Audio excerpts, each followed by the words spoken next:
Senhoras e senhores, nobres estudantes de filosofia e curiosos da grande aventura humana, sejam cordialmente acolhidos a mais uma etapa desta jornada que se desenrola ao longo dos séculos, erguendo pontes entre a história do pensamento e as inquietações que vibram no espírito de cada um de nós. Eu sou o professor José Carlos. Nesta aula, mergulharemos numa corrente que nos convida a confrontar a essência da condição humana em um mundo sem respostas prontas. Essa aula visa auxiliar estudantes do ensino médio superior, bem como todos aqueles que buscam aprofundar seu entendimento filosófico de forma acessível e reflexiva. Preparem-se para uma jornada intelectual que questiona o sentido da vida, a liberdade e a autenticidade. Hoje vos convido a caminhar por uma das mais profundas e perturbadoras trilhas da reflexão, o existencialismo.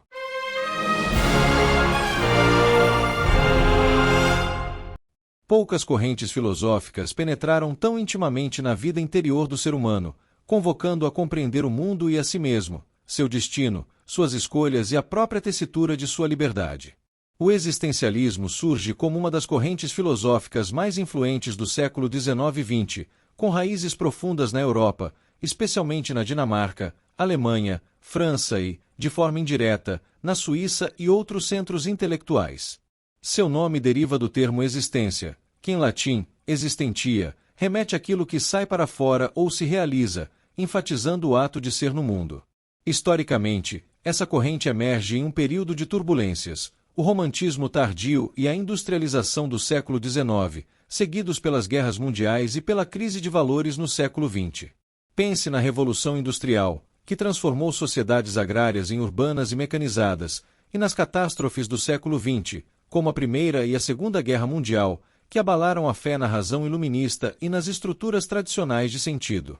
Datas-chave incluem o início com Søren Kierkegaard na década de 1840 e o auge pós-Segunda Guerra, por volta de 1945.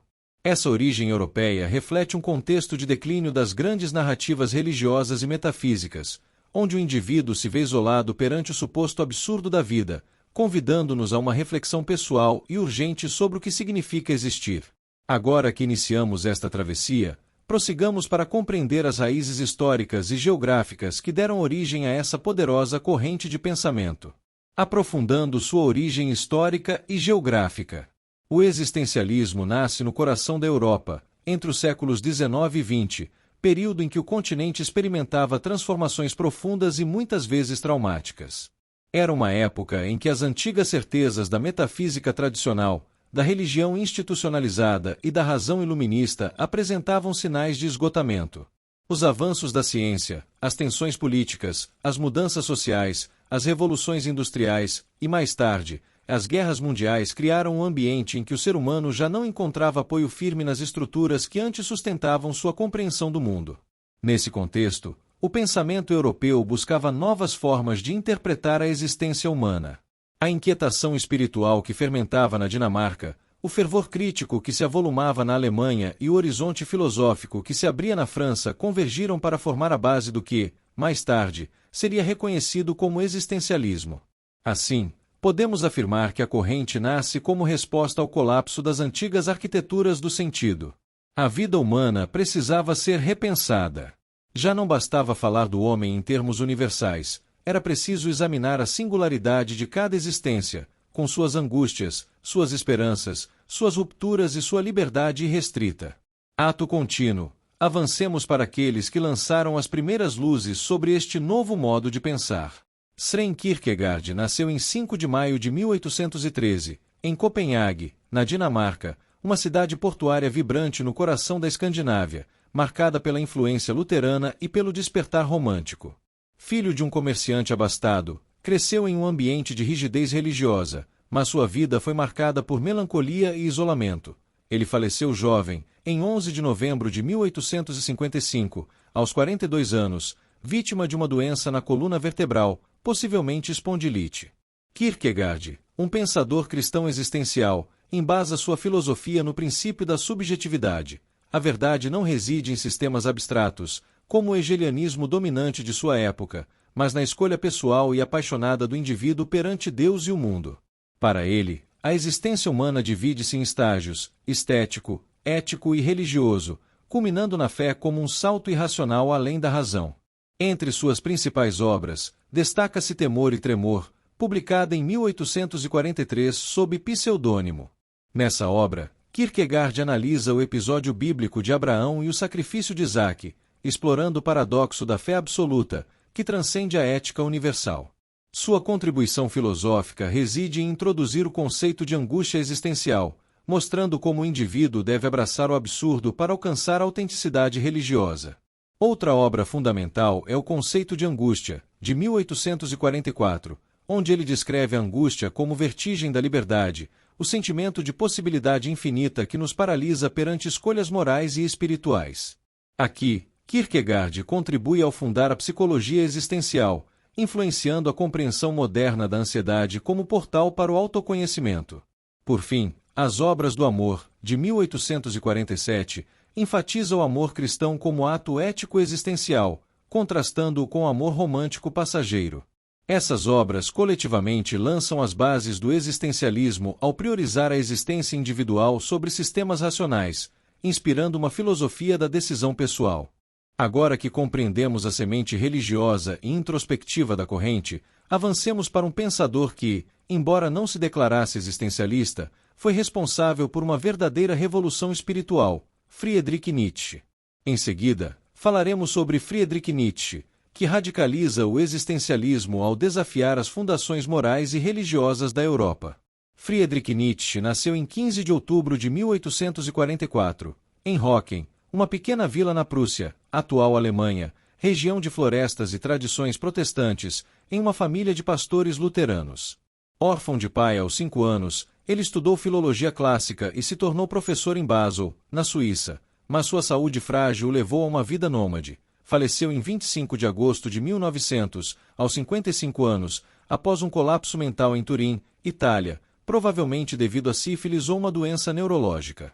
O cerne do pensamento nietzschiano é o eterno retorno e a vontade de poder, conceitos que rejeitam o niilismo passivo e proclamam a criação de valores pelo super-homem, Ubermensch. Para Nietzsche, Deus está morto, e o homem deve afirmar a vida em sua totalidade, transformando o sofrimento em arte e superação. Suas obras principais incluem Assim Falou Zaratustra, publicada entre 1883 e 1885, um livro poético e profético onde Zaratustra, inspirado no profeta zoroastriano, anuncia o super-homem e o eterno retorno, a ideia de que a vida se repete infinitamente, testando nossa vontade de afirmá-la. Essa obra contribui ao fundar uma ética vitalista, influenciando a psicologia profunda e a arte moderna ao celebrar a criatividade humana como antídoto ao vazio. Outra peça-chave é Além do Bem e do Mal, de 1886, que critica a moralidade tradicional como escrava e propõe uma genealogia da moral, revelando como valores cristãos invertem a nobreza natural. Nietzsche contribui aqui ao desconstruir dicotomias morais, pavimentando o caminho para análises pós-modernas da cultura. Finalmente, Genealogia da Moral, de 1887, examina as origens ressentidas da moralidade ocidental, distinguindo moral de senhor e de escravo. Essa obra enriquece o existencialismo ao expor como o indivíduo pode transcender convenções impostas, fomentando uma filosofia da autossuperação. Agora que caminhamos pelo terreno tempestuoso de Nietzsche, prossigamos para outro gigante do pensamento, Martin Heidegger, cujo estilo filosófico reformula perguntas sobre o homem e a própria pergunta sobre a dimensão do ser. Martin Heidegger nasceu em 26 de setembro de 1889, em Meeskirchen, uma vila rural na Floresta Negra, no sul da Alemanha, em uma família católica modesta. Ele estudou teologia antes de se voltar à filosofia. Faleceu em 26 de maio de 1976, aos 86 anos, em sua casa na Floresta Negra, após uma vida controversa marcada por seu apoio inicial ao nazismo. O eixo de seu pensamento é o Dasein, o ser aí, que investiga o sentido do ser por meio da existência humana finita, marcada pela angústia e pelo cuidado. Sua obra magna, Ser e Tempo, publicada em 1927, analisa o Dasein como ser no mundo, com conceitos como autenticidade, frente à inautenticidade cotidiana, e o chamado da morte como revelador da finitude. Heidegger contribui ao renovar a ontologia, influenciando a hermenêutica e a ecologia filosófica ao questionar a técnica moderna. Outra obra importante é A Origem da Obra de Arte, de 1935 a 1936, que explora como a arte desvela o ser, contrastando verdade poética com a verdade científica. Essa contribuição enriquece o existencialismo ao ligá-lo à estética e à linguagem. Finalmente, Cartas sobre o Humanismo, de 1947, critica o antropocentrismo e propõe um pensamento meditativo. Heidegger contribui ao expandir o existencialismo para além do sujeito, impactando a filosofia continental. Agora, que já conhecemos a contribuição ontológica do existencialismo, avancemos para sua forma mais popular e difundida, aquela que entrou nas livrarias, nos cafés, nos teatros e nas salas de aula do século XX, o existencialismo humanista de Jean-Paul Sartre. Jean-Paul Sartre, a liberdade como destino. Jean-Paul Sartre nasceu em 21 de junho de 1905, em Paris, França, o epicentro intelectual da Europa, em uma família burguesa. Perdeu o pai cedo e foi educado pela mãe e avô, tornando-se um ícone do existencialismo ateu. Ele faleceu em 15 de abril de 1980, aos 74 anos, em Paris, após uma vida dedicada à escrita e ao ativismo político. O pensamento central de Sartre é o existencialismo ateu, resumido em sua frase famosa: a existência precede a essência. Para ele, o homem é condenado à liberdade, sem essência pré-determinada por Deus ou natureza, devendo criar seu próprio sentido em um mundo absurdo. Entre suas obras emblemáticas, O Ser e o Nada, de 1943, é uma extensa ontologia fenomenológica que distingue o ser em si, objetos inertes, do ser para si, consciência livre, explorando a náusea e a má-fé como evasões da responsabilidade. Essa obra contribui ao sistematizar o existencialismo como filosofia da liberdade radical, influenciando a psicanálise e a ética contemporânea. Outra é O Existencialismo é um Humanismo, palestra de 1945 transformada em livro, onde Sartre defende que o homem, ao escolher, define a humanidade toda, rejeitando determinismos. Sua contribuição reside em popularizar o existencialismo, tornando uma ferramenta para ação política e moral. Por último, o romance A Náusea, de 1938, narra a crise existencial de Roquentin, ilustrando o absurdo da existência contingente. Sartre contribui aqui, com a literatura filosófica, mostrando como a consciência revela o vazio, impulsionando a busca autêntica. Vamos conhecer as contribuições e legado do existencialismo. A corrente existencialista transformou profundamente a maneira como o ser humano compreende a si mesmo.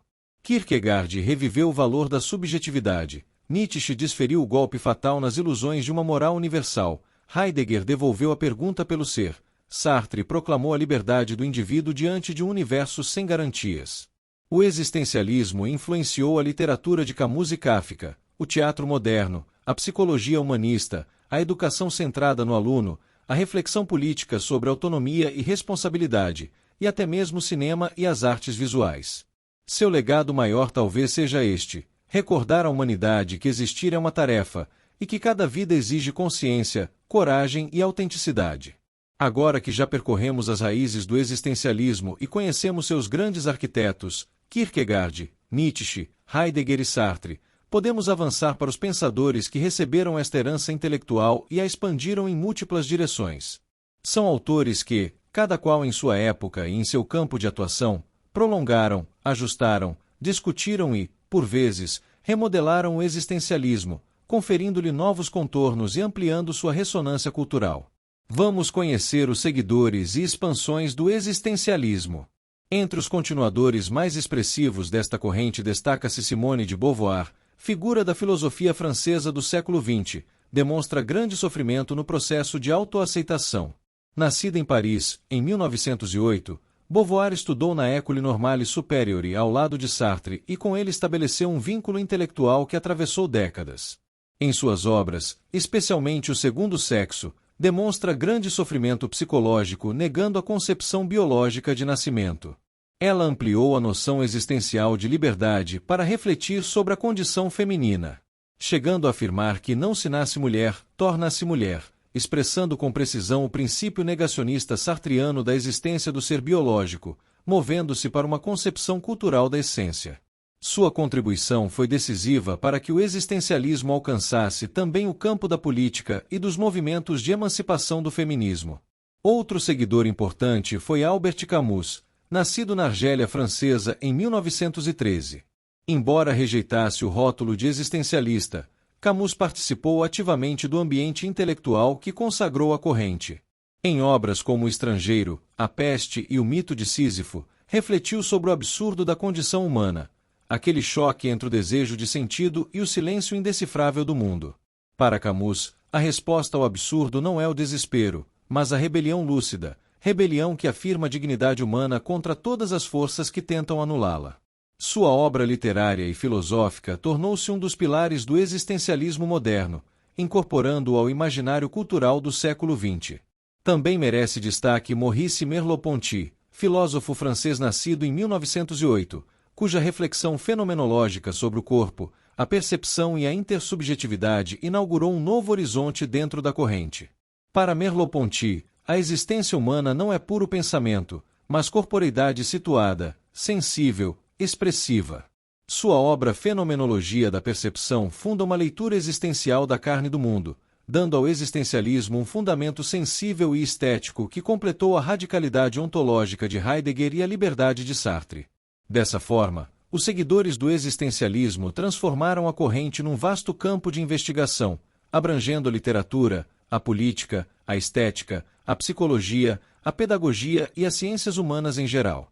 Agora que conhecemos os principais continuadores da corrente, avancemos para aqueles que se colocaram em oposição a ela, contribuindo assim para enriquecer o debate filosófico. Como toda grande corrente filosófica, o existencialismo não se estabeleceu sem enfrentar críticas e resistências.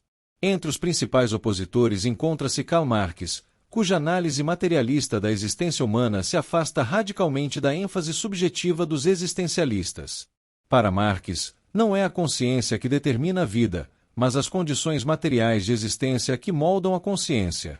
Assim, ele rejeita a ideia de que a liberdade individual, isolada das estruturas econômicas, possa ser o centro da filosofia.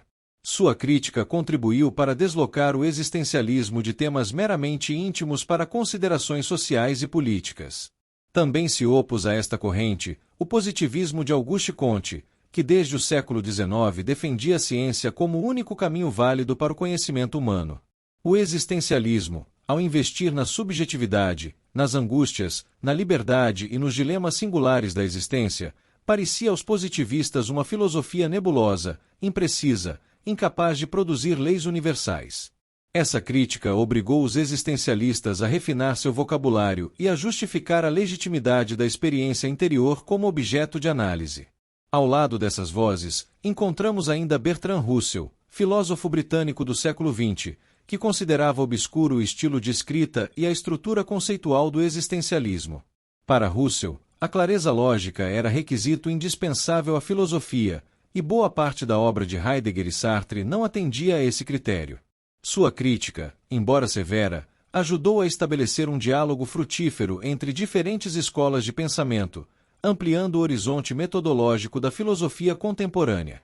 Finalmente, o Círculo de Viena, representante maior do positivismo lógico, rejeitava o existencialismo como desprovido de sentido verificável, acusação que se repete no século XX que demonstra o embate entre uma filosofia da subjetividade e uma filosofia da lógica formal. Agora que analisamos os críticos e opositores, avancemos para esclarecer a apropriação pedagógica dessa corrente e seu impacto duradouro na educação. No campo da educação, o existencialismo encontra um terreno fértil, em alguns países da Europa e da América Latina, incluindo-se o Brasil, pois alega dialogar diretamente com a formação integral do ser humano. Sua justificativa é que, em vez de tratar o aluno como recipiente de informações, o existencialismo considera um ser em construção, dotado de liberdade, responsabilidade e singularidade. Não obstante a subjetividade da justificativa, percebe-se a narrativa vaga do argumento. Não obstante essa visão, inspirou os sistemas de governos na implementação das pedagogias centradas no sujeito. A pedagogia existencialista entende que aprender não é construir conhecimentos, mas tornar-se parte de uma ideologia em detrimento de outra. No século XXI, a pedagogia aproximou-se do existencialismo sob uma ótica distorcida do que pregou Kierkegaard, implementou o coitadismo, afastando as pessoas do conceito de responsabilidade. Do meu ponto de vista, desenvolveu um apêndice do equívoco à corrente, assim como fizeram Sartre e Simone de Beauvoir para a implementação do feminismo. Assim, no Brasil, a pedagogia transformou-se em um instrumento de cooptação política partidária, direcionando a educação para a formação de apedeutas com diplomas. Portanto, o professor, nesse contexto, não é o transmissor de conteúdo. Sendo assim, não carece de formação específica, pois torna-se mediador, guia e provocador de inquietações sem busca por respostas, inaugurando a deficiência como mérito. A sala de aula passa a ser espaço de vivências e inferências às discussões vazias, onde o estudante aprende a duvidar sem buscar soluções, a interpretar o mundo e a si mesmo conforme sua ignorância. Além da pedagogia, o existencialismo influenciou a psicologia educacional, especialmente nas abordagens humanistas, destacando a importância das emoções, da panaceia e da valorização da experiência individual subjetiva. Esse legado transformou currículos, práticas e metodologias, criando ambientes pedagógicos que primam pela fluência da sensibilidade insalubre. E agora que compreendemos sua presença na pedagogia, avancemos para sua repercussão no mundo contemporâneo. No século XXI, o existencialismo permanece em voga, embora tenha distanciando-se do propósito inicial de trazer uma consciência de liberdade com responsabilidade.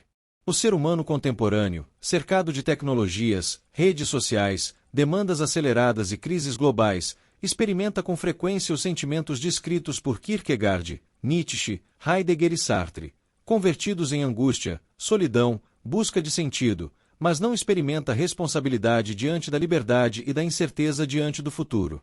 Com o distanciamento da formação, na base educacional, o ser humano se depara com as consequências da sua ignorância e se prostra atônito diante do que não conhece, resultando em medo e sofrimento extremo. A cultura da performance, o excesso de informação, a hiperexposição emocional e a volatilidade das relações sociais fazem com que muitas pessoas vivenciem o vazio existencial que Viktor Frankl, também influenciado pela tradição existencial, descreveu de forma tão contundente. Assim, a corrente oferece aos psicólogos e terapeutas instrumentos valiosos para lidar com ansiedade, falta de propósito, crises de identidade e desafios éticos. Nos ambientes profissionais, a filosofia existencial ajuda indivíduos e organizações a refletirem sobre propósito, autenticidade e responsabilidade. Na política, inspira os chamados movimentos sociais que defendem a emancipação política do sujeito. Nas artes, permanece como fonte de inspiração. A contemporaneidade, com todas as suas complexidades, mostrou que os 4 pilares do existencialismo, a interioridade de Kierkegaard, a criatividade de Nietzsche, a ontologia de Heidegger e a suposta liberdade de Sartre, continuam influenciando a compreensão do ser humano. Assim, depois de percorrermos as raízes históricas do existencialismo, seus pensadores, suas tensões internas, seus seguidores, críticos e repercussões contemporâneas, chegamos ao momento de recolher os fios desta vasta tapeçaria filosófica e contemplar a forma que ela assume diante de nós. Neste aspecto, é fundamental conhecer outras correntes filosóficas para discernir um pensamento lógico e organizado que possa te ajudar na autocompreensão. Aqui mesmo no canal tem uma playlist completa. O existencialismo, assim como qualquer teoria ou corrente filosófica ou mesmo um sistema de governo, em sua essência mais profunda, não é um sistema fechado, tampouco uma doutrina rígida que pretende aprisionar o ser humano em moldes predefinidos. Ele é, antes, um convite, um chamado para que cada indivíduo tenha coragem de conhecer mais, estudar os grandes nomes da filosofia e da educação, entrar em sua própria existência e torná-la digna de ser vivida.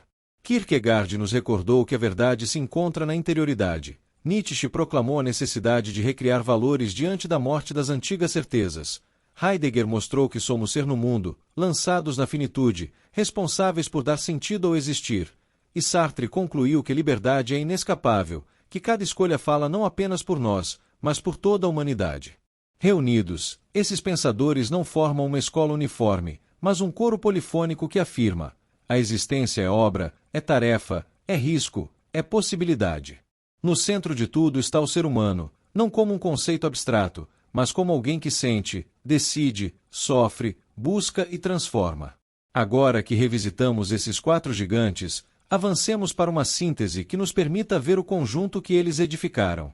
Podemos dizer que o existencialismo se ergue sobre 3 pilares fundamentais. Primeiro, o reconhecimento da liberdade radical, que não é mero privilégio, mas responsabilidade diante da própria vida. Segundo, a angústia, não como sintoma patológico, mas como sinal de grandeza, como prova de que carregamos a possibilidade de nos tornarmos algo melhor daquilo que somos agora.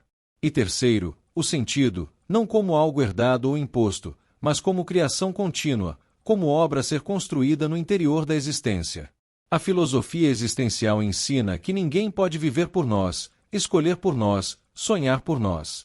Somos artífices de nossa história, mesmo quando as circunstâncias nos desafiam com dureza. A vida, sob essa perspectiva, não é mero fluxo biológico, mas drama espiritual, convocação ética e aventura intelectual. Portanto, se existe algo que o existencialismo nos legou de maneira indelével, é a consciência de que o ser humano não é coisa pronta, vítima do destino, não é mecanismo, nem engrenagem, nem sombra de uma ideia abstrata. É um ser em desenvolvimento, um fio de luz que atravessa a escuridão para encontrar seu próprio significado. O existencialista, em qualquer época, é aquele que se recusa a viver como espectador. Ele assume a autoria de sua vida, mesmo quando vacila. Ele enfrenta a angústia, mesmo quando teme. Ele escolhe, mesmo quando o custo é alto. Kierkegaard deu voz ao salto da fé. Nietzsche convocou o espírito à criação. Heidegger nomeou o ser no mundo. Sartre proclamou a liberdade como condição, não como escolha. E nós, como herdeiros dessa tradição, somos chamados a escolher, a pensar, duvidar e a existir com autenticidade e autoridade. A educação, a política, a arte e as relações humanas ainda ecoam os ensinamentos dos pensadores. O existencialismo não terminou, ele apenas se transforma, pois, sua matéria-prima, a existência humana, permanece viva, vibrante, problemática e sublime. Assim, encerramos esta videoaula certos de que o contribuímos apresentando o existencialismo como mais um movimento filosófico, para ser verificado como um exercício constante de lucidez e coragem. Se esta aula iluminou sua mente e enriqueceu sua compreensão da condição humana, convido você a permanecer ao meu lado nesta jornada filosófica. Inscreva-se no canal, compartilhe este vídeo, deixe o seu gostei e escreva nos comentários suas reflexões e inquietações. Continue comigo na construção de uma comunidade que pensa, cresce e transforma o mundo pelo poder do conhecimento.